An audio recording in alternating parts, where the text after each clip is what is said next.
ঈশ্বর কেন এবং কিভাবে নারী সৃষ্টি করেছিলেন? স্ত্রী বা নারী সৃষ্টিকর্তা ব্রহ্মা কর্তৃক সৃষ্ট সকল সৃষ্টির মধ্যে এক অতুলনীয় সৃষ্টি। তার পরতে পরতে শুধু নিপাট রহস্যই লুকিয়ে। এ এক এমন সৃষ্টি যার রহস্যময়তা স্বয়ং তার সৃষ্টিকর্তাকেও বিস্মিত করে দেয়। প্রশ্ন হলো, ঈশ্বর কেন এবং কিভাবে নারীকে সৃষ্টি করেছিলেন? শুধুমাত্র প্রজনন বা সন্তান জন্মদানের জন্যই কি সৃষ্টি করেছিলেন নারীকে, না নারী সৃষ্টির কারণে এতটা সরল সহজ নয় এর কারণ? যে নারী মাতা, ভগ্নী ও স্ত্রী রূপে এত অসাধ্য সাধন করতে পারেন, তাকে বিশ্লেষণ করা কোনোভাবেই সহজ সাধ্য নয়। তবে আপনি যদি সত্যিই জানতে চান নারী সৃষ্টির কারণ, তাহলে আপনাকে জানতে হবে নারী সৃষ্টির প্রাক্কালে সৃষ্টিকর্তা ব্রহ্মা এবং উপস্থিত এক দেবাদূতের কথোপকথনের প্রচলিত উপকথাটি। ভিডিওটি শেষ পর্যন্ত দেখুন, দেখলে জানতে পারবেন নারী কি সুবিশাল ব্যাপ্তি উদ্দেশ্য নিয়ে পৃথিবীতে আগমন করেছেন। ব্রহ্মা যখন প্রারম্ভিক সৃষ্টিকার্যে নিমগ্ন ছিলেন, সে সময় তিনি খুব দ্রুতই রচনা করে যাচ্ছিলেন এই বিশ্ব সংস্কার ও তার সমস্ত উপাদানসমূহ।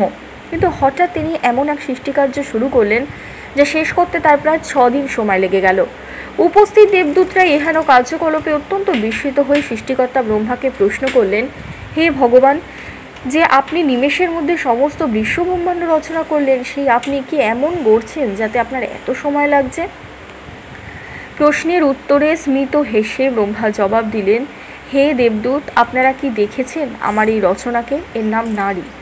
এটি আমার সমস্ত সৃষ্টির মধ্যে অন্যতম শ্রেষ্ঠ রচনা। আমি একে অসীম ধৈর্য, সাহস, ক্ষমতা ও রূপ দিয়ে সৃষ্টি করেছি। তবে সবচেয়ে গুরুত্বপূর্ণ ব্যাপার হলো, এই নারী আমার সৃষ্টির ধারাবাহিকতাকে রক্ষা করবে। যে কোনো পরিস্থিতিতে নিজেকে শান্ত রেখে প্রলয়কাল পর্যন্ত এর কাঁধে অর্পিত সমস্ত দায়িত্ব হাসি মুখে পালন করে যাবে। এই নারী তার সর্বাত্মকরণ দিয়ে পরিবারের প্রতিটি মানুষকে স্নেহের বাঁধনে বেঁধে রাখতে সক্ষম হবে। অসুস্থতা বা অন্য যে কোনো পরিস্থিতিতে এর কাজ করার ক্ষমতা থাকবে সমান গতিতে। এবার বলুন, এমন একটি রচনায় কালক্ষেপণ হওয়াটা কি বাঞ্ছনীয় নয়? বিস্মিত দেবদূত এবার তার দৃষ্টি নিক্ষেপ করলেন নারী নামক ব্রহ্মা সেই নব সৃষ্টির প্রতি। এবার তার বিস্ময় আরও বেড়ে গেল। চোখ দুটো কান, দুটো হাত, দুটো পা আর উন্নত বক্ষ যুগল নিয়েই গঠিত হয়েছে ব্রহ্মার এই রহস্যময়ী। কিন্তু এতে কি এমন আছে যার মধ্যে ভগবান এত গুণের সন্নিবেশ ঘটিয়েছেন? প্রশ্ন করলেন, হে ভগবান, এর মাত্র 2টি হাত দিয়ে এত বহুবিধ কার্য সম্পাদন করা কিভাবে সম্ভব? ব্রহ্মা বললেন, এর এই 2টি বাহু কোনো অংশে কম নয়। সন্তান প্রতিপালন থেকে শুরু করে যাবতীয় গৃহকর্ম সেরেও এই নারী পুরুষের সাথে কাঁধে কাঁধ মিলিয়ে কাজ করতে সক্ষম। এবার কৌতূহলী দেবদূত সেই নবসৃষ্ট নারী মূর্তিকে স্পর্শ করলেন। এবার তার বিস্ময় সীমানা অতিক্রম করল। কিন্তু প্রভু, এ তো অনেক কোমল, এত নমনীয় শরীর কিভাবে এত কিছুর ভার বইতে সক্ষম হবে?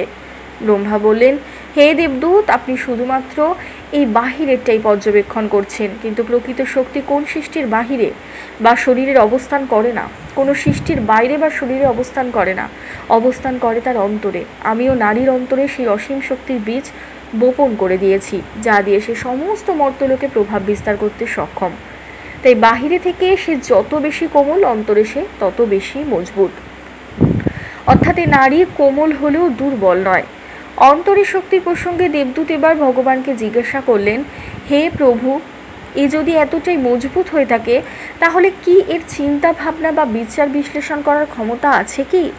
অবশ্যই। ভগবান বললেন, এর শুধু চিন্তা করার ক্ষমতাই আছে এমন নয়। এই নারী যুক্তি দিয়ে কঠিনতম সমস্যার সমাধান করতেও সক্ষম। এ জানে কিভাবে এবং কোন পরিস্থিতিতে কোমল থাকতে হয়, আবার কখন রুদ্রমূর্তি ধারণ করে সবকিছুর বিনাশের কারণ হতে হয়।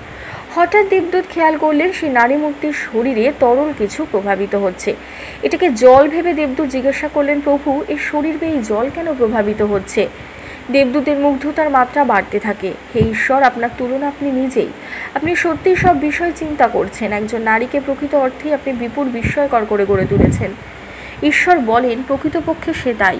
পুরুষকে চমৎকৃত করবার সকল সামর্থ্যই আছে তার। সে যে কোনো সমস্যা মোকাবিলায় সিদ্ধহস্ত। সে অনেক ভারী দায়িত্ব বহন করতে নিপুণা। সে সুখ, ভালোবাসা এবং মতামত ধারণ করতে পারবে, সেই সাথে অন্যকে প্রভাবিত করার ক্ষমতাও থাকবে তার মধ্যে। যখন তার চিৎকার করতে ইচ্ছা করবে তখন সে হাসবে, সে গান গাইবে। যখন তার কাঁদতে ইচ্ছা করবে সে কাঁদবে, যখন সে নিজেকে সুখী ভাববে। সে হাসতে পারবে যখন সে ভীত হবে। সে যুদ্ধে যাবে যখন সে মনে প্রাণে বিশ্বাস করবে। তার ভালোবাসা হবে শর্তহীন। তার হৃদয় ভেঙে যাবে যখন তার নিকটজনের মৃত্যু হবে। সে তার সবটুকু শক্তি নিয়ে জীবনে আবার ফিরেও আসবে। দেবদূত বললেন, সত্যি প্রভু, এটি আপনার নিখুঁততম ও পরিপূর্ণ একটি সৃষ্টি। ঈশ্বর বলেন না, তার একটি অপূর্ণতা বরাবরই থাকবে, আর তা হলো সে বারবার তার নিজের মূল্য ও গুরুত্ব ভুলে যাবে, যার ফলে তার ভাগ্যে লেখা থাকবে নির্যাতন আর বঞ্চনা। সকল কর্ম সম্পাদন করার পরেও সে তার কৃতকর্মের কৃতিত্ব কিন্তু কখনোই পাবে না। আমার এই ভিডিওটি আপনাদের কেমন লাগলো অতি অবশ্যই কমেন্ট করে জানাবেন, আর সকলের মাঝে এটিকে শেয়ার করে দেবেন। ধন্যবাদ।